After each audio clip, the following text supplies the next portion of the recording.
Thank you so much, Katie, for that incisive and compelling speech. Now, finishing off our debate for this evening as the final speaker in opposition of the motion, this House would be a free speech absolutist, is Penelope Slater.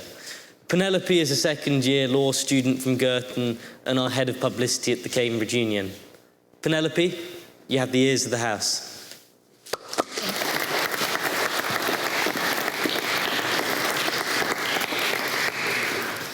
Now, ladies and gentlemen, can you envision a world where the vibrant tapestry of voices, each offering a unique perspective, resonates freely, untouched by the spectre of censorship or suppression?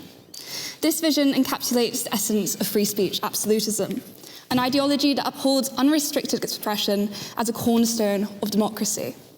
Yet, the reality of free speech is far from straightforward. It is a multifaceted concept, entangled with layers of complexity and nuance that warrant careful examination, much like unraveling the intricate plot of a Christopher Nolan film. Now, imagine for a moment the voices of history echoing through time, the defiance of Socrates in ancient Athens to the rallying cries of civil rights leaders in the 20th century. These voices, courageous and unwavering, remind us of the perils of unchecked free speech absolutism. Socrates, condemned to death for questioning authority, illustrates the dangers of absolute freedom without regard for the consequences of one's words. Similarly, civil rights leaders like Martin Luther King Jr. faced suppression and violence as they challenged entrenched systems of oppression, highlighting the potential harm of allowing hate speech and discriminatory rhetoric to go unchecked. Now, in Britain, the legacy of free speech is indeed woven into the fabrics of our culture and legal tradition. However, history also bears witness to the dangers of absolutism in this regard. Consider the case of John Peter Zenger, whose trial, which happened in a colonial America, underscored the need for the reasonable limitations on speech to prevent the spread of harmful falsehoods and libelous statements. The ink-stained pages of his trial transcript serve as a stark reminder of the damage that can be wrought when speech is wielded irresponsibly, without regard to the truth or the impact of others. Similarly, the suffragettes, in their struggle for voting rights, face not only censorship, but also violence and discrimination, highlighting the need for a balance between freedom of expression and the protection of marginalized voices. Now, in today's society, as we navigate the complexities of the digital age, we find ourselves confronted with new challenges and opportunities in the realm of free speech. The rise of social media has transformed the way we communicate, offering unprecedented access to information and ideas from around the globe. Yet with this newfound freedom comes a responsibility to confront the dark aspects of online discourse. From the spread of misinformation to the proliferation of hate speech, it's like trying to follow a political debate on Twitter, where every thread is filled with more drama than the Cambridge Union. So, consider, if you will, the power of a single tweet to shape public opinion, or the viral spread of a misleading meme. In the digital marketplace of ideas, the line between truth and fiction can become blurred, making it all the more crucial to cultivate a discerning eye and a critical mind. But, as the proposition has said, how do we navigate this vast sea of information, where the loudest voices often drown out the truth? Now, as the proposition has said, because we can't easily draw the line between what is hate speech and what is free speech, we should not try. But as a society, we owe a duty to the marginalized voices and the victims of hate speech to at least attempt to draw legal frameworks that can help. They may not always be the most effective, but because the legal system is constantly moving and evolving, it would be wrong for us not to even attempt it. It is here that, as I said, the importance of legal frameworks and regulatory oversight becomes clear.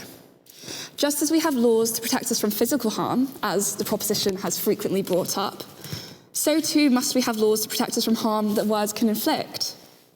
But where do we draw the line between free speech and freedom of expression and harmful speech? And who gets to decide what is permissible and what is not? These are questions without an easy answer, and yet they demand our attention and our engagement. For the future of free speech depends not only on the laws we enact, but on the values we uphold as a society. It is not enough to simply pay lip service to the idea of free expression. We must actively work to create a culture of openness, tolerance, and mutual respect. But while free speech is undoubtedly a vital aspect of democracy, It is equally important for us to recognise the dangers of absolutism in this regard. Absolutism, taken to its extreme, can lead to a society where harmful and hateful speech runs rampant, unchecked by any right form of regulation or accountability. This can result in the marginalisation and silencing of already vulnerable communities, exacerbating social divisions and perpetuating systemic inequalities. For instance, the proliferation of conspiracy theories on platforms like Reddit and 4chan has led to real-world consequences such as the harassment and targeting of innocent individuals. Moreover, free speech absolutism fails to acknowledge the power dynamic as a play in dissemination of information and ideas. In a world where certain voices are amplified and others are suppressed, the notion of free speech for all rings hollow. True freedom of expression requires not only the absence of censorship, but also the presence of equitable access to platforms and resources for all members of society. Take, for example, how YouTube's recommendation algorithm often pushes users towards more extreme content, creating echo chambers and reinforcing external biases. Now, furthermore, the rise of digital echo chambers and filter bubbles has made it increasingly difficult for individuals to engage with diverse perspectives and challenge their own beliefs. When algorithmic biases and online disinhibition lead to the amplification of extremist ideologies and the spread of misinformation, the very foundations of democracy are put at risk. Take, for instance, the recent scrutiny faced by TikTok as its CEO, who I would like to inform everyone is actually Singaporean, was called before the Senate House to address concerns about the platform endangering children. Now, this whole court case has had no real impact, but it shows the sign of society willing to show how it is important to put regulations on free speech, because we openly acknowledge that free speech can be harmful, and it is our duty to protect those who are more vulnerable than ourselves. Now, the proposition made the example of the Cambridge Union, and how in this great place we're allowed to argue ideas and we're allowed to say what we want and what we please. And I don't dispute that. However, I think it is a flawed argument to say that we can bring such this whole vibe to the world as a whole. Because whether we like to admit it or not, Cambridge students are inherently privileged. We are given the opportunity to challenge ideas. We are given the opportunity to argue with people we disagree with. But in the real world, that is not the case. When you have policymakers being able to say this is the law, and people who maybe have little to no education, where do you see there being equality in terms of free speech? The only way to bring more equality is by putting guidelines to help those more vulnerable come up in society and to have as open an understanding of what knowledge there is out there, which you cannot do without any form of regulation. So, in closing, let us heed the lessons of history and the challenges of the present as we chart a course for the future. By embracing a nuanced understanding of free speech, one that recognises its power and potential for both good and harm, we can forge a society where liberty and justice truly prevail. Together, let us commit to defending the principles of free speech, while also advocating for responsible discourse and the protection of marginalised voices. For in this endeavour lies the promise of a world where diversity is celebrated, truth is upheld, and every individual's right to be heard is honoured. Thank you.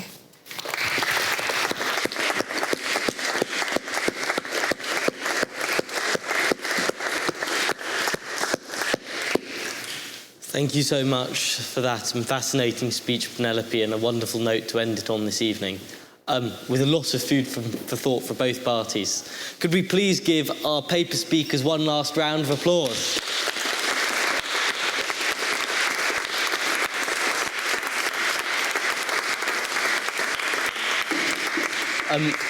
I want to thank Sammy as well for sort of stepping in last minute to really pull together this as a replacement for our sponsors debate. So can we have a round of applause for Sammy too?